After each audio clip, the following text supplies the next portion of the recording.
पाकिस्तानी सियासत में इन दिनों डर्टी हैरी का बहुत ज्यादा चर्चा है। पाकिस्तान तहरीक इंसाफ के चेयरमैन इमरान खान बार बार डर्टी हैरी का जिक्र करते हैं और इल्जाम लगाते हैं कि ये शख्स लोगों को बरहना करके तशद्दुद करता है। इसी ने शहबाज गिल और आजम सवाती पर जिनसी तशद्दुद किया।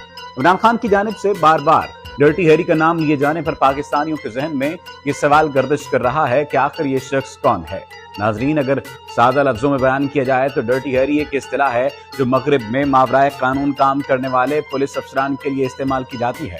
डर्टी हैरी की तारीफ यूं की गई है कि एक ऐसा पुलिस ऑफिसर जो लापरवाह हो, अमूमी तर्ज अमल और पॉलिसियों को नजरअंदाज करता हो, खुद साख्ता इंसाफ पर अमल करता हो, यानी खुद ही जज और ज्यूरी बनकर मुजरिमों को सजा देता हो, ताकत का काबिल इतराज इस्तेमाल करता हो और पुलिस मुकाबलों के लिए मशहूर हो।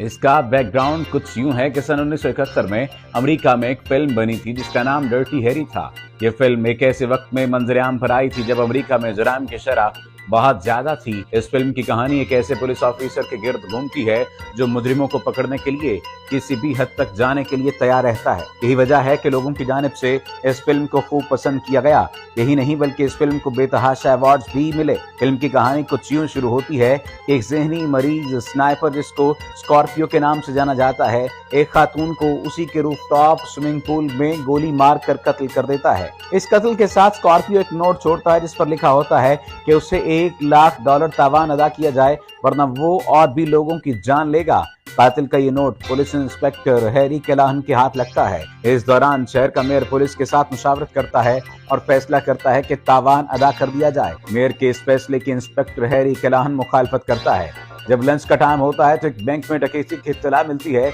इंस्पेक्टर हैरी डकैती के इत्तला पर बैंक पहुंचता है और एक डाकू को मुकाबले में हलाक कर देता है जबकि दूसरे को सरेंडर के लिए कहता है। बैंक की डकैती का सीन इस फिल्म की जान है और आज भी इस सीन के डायलॉग मिसाल के तौर पर पेश किए जाते हैं। नाज़रीन, दूसरे डाकू से इंस्पेक्टर हैरी कहता है, मैं जानता हूं कि तुम क्या सोच रहे हो, क्या इसने 6 गोलियां चलाई हैं या 5?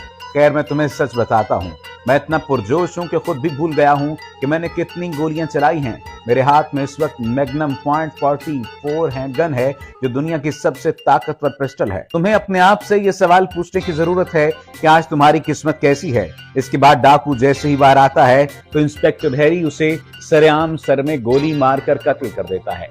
अब हम वापस आते हैं स्नाइपर स्कॉर्पियो की तरफ। स्विमिंग पूल वाली औरत के बाद ये शख्स एक 10 साल बच्चे को भी कत्ल कर देता है और बच निकलता है। इसका पीछा किया जाता है लेकिन कामयाबी नहीं होती। इसके बाद ये एक नौमर लड़की को अगवा कर लेता है और $2,00,000 का तावान मांगता है। इंस्पेक्टर हैरी के जिम्मे ये काम लगाया जाता है कि वो ये पैसे पहुंचाए। यहाँ हीरो और विलन के दरमियान वही रिवायती फिल्मी लड़ाई होती है और मामला आगे बढ़ जाता है। आखिरकार हर हीरो की तरह इंस्पेक्टर हैरी स्कॉर्पियो को मारने में कामयाब हो जाता है। ये फिल्म हॉलीवुड के न्यू नॉयर विजिलांती दौर में रिलीज हुई थी। इस कैटेगरी की फिल्में ऐसी होती हैं जिनमें हीरो कानून को अपने हाथ में ले लेता है और खुद ही जज बनकर मुजरिमों को मारना शुरू कर देता है। ये फिल्म इंडस्ट्री में एक ऐसे दौर की इब्तिदा थी जो आज तक जारी है। आज भी हम लगभग तमाम ही एक्शन फिल्मों में हीरो का यही रवैया देखते हैं कि वो कानून अपने हाथ में लेकर खुद ही विलन को मार देता है और उसको बाद में कोई पूछता भी नहीं है। डर्टी हैरी नामी ये फिल्म रिलीज होने के बाद अब तक इस सीरीज की कई फिल्में आ चुकी हैं। इसका पहला सीक्वल मैग्नम फोर्स के नाम से 1973 में रिलीज हुआ। इसके बाद 1976 में द इन्फोर्सर, 1983 की सडन इम्पैक्ट और 1988 की डेडपूल भी डर्टी हैरी के सिलसिले की कड़ी है। नाज़रीन, दुनिया में जितने भी कत्ल के वाकयात होते हैं इनमें से अक्सर में कातिल और मकतूल एक दूसरे के करीबी जानने वाले या रिश्तेदार होते हैं जो जज्बात की रौ में बहकर कत्ल कर देते हैं या किसी तनाज़े की बिना पर कत्ल करते हैं। लेकिन डर्टी हैरी एक ऐसा शख्स था जिसको कत्ल करने में मजा आता है। वो मुजरिमों का मुआशरे से खात्मा जरूर करता था लेकिन इस अमल के दौरान कानून को बालाए ताक रखते हुए खुद भी गैर कानूनी तरीके इख्तियार करता था। यही वजह है कि आज भी रिश्वतखोर पुलिस मुकाबलों के लिए मशहूर और कानून पर अमल दरामद न करने वाले अफसरान के लिए मगरिब में डर्टी हैरी की इस्तिलाह इस्तेमाल की जाती है।